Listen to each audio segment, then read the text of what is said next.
Ce commentaire, c'est au sujet de la liberté émotionnelle et justement le fait est de prendre du recul par rapport aux émotions et de ne pas subir les émotions des autres. Donc là, on parle de l'empathie. Donc déjà, il y a une grande différence entre la sympathie, la compassion et l'empathie. En gros, la sympathie, c'est une personne va te raconter son problème, tu vas être un peu à l'écart, tu vas juste dire ok, je comprends, tu vas vraiment rester à l'écart et très détaché.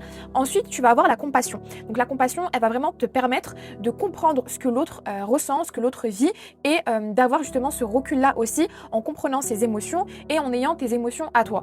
Et il y a l'empathie. L'empathie, c'est vraiment quand tu es dans l'éponge émotionnelle et que tu vas ressentir à la place de l'autre. Il y a une question à se poser, c'est que est-ce que quand tu es dans l'empathie, est-ce que quand tu ressens à la place de l'autre, est-ce que déjà c'est utile à l'autre? Qu'est-ce que toi tu cherches? Tu cherches à être utile à l'autre, tu cherches à l'aider, qu'est-ce que toi tu cherches? Est-ce que c'est utile pour toi et pour l'autre d'être dans l'empathie et de ressentir les choses à sa place?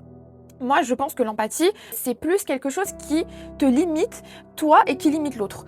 Celui qui serait à plutôt adapté, c'est la compassion. C'est-à-dire, ok, je te comprends dans ce que tu vis, moi je vis des émotions qui sont différentes, et justement, avec mon recul, je peux mieux t'écouter, je peux mieux t'aider. J'ai confiance en ta capacité à aller de l'avant, confiance en ta capacité à résoudre ce problème. Je peux t'offrir mon écoute, mais je ne vais pas faire les choses à ta place, je ne vais pas les ressentir à ta place, je vais te donner mon amour, je vais te donner mon écoute, et si tu me demandes des conseils, je peux aussi t'en donner. Mais l'utilité de ressentir les choses à la place de l'autre, pour moi, c'est pas ce qu'il y a de plus utile et c'est plutôt drainant parce que toi, tu vas te fatiguer, l'autre, il va pas trouver de solution et c'est pas forcément la meilleure des choses à faire. Des fois, on croit que ressentir pour l'autre comme lui, il le ressent, c'est vraiment montrer sa loyauté, montrer sa fidélité, etc.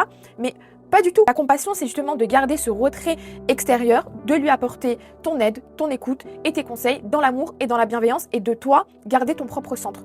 Tu es ton propre centre émotionnel et les émotions de l'autre lui appartiennent. Et quand tu sens que tu commences à être un peu absorbé, essaye de justement mettre cette bulle-là et de te dire ok, moi je ressens ce que je ressens, lui ressent ce qu'il ressent, on peut partager des informations, on peut s'écouter, mais mon état ne va pas dépendre du sien. J'espère que ça t'a aidé, que ça a répondu à ta question et je te fais des gros bisous.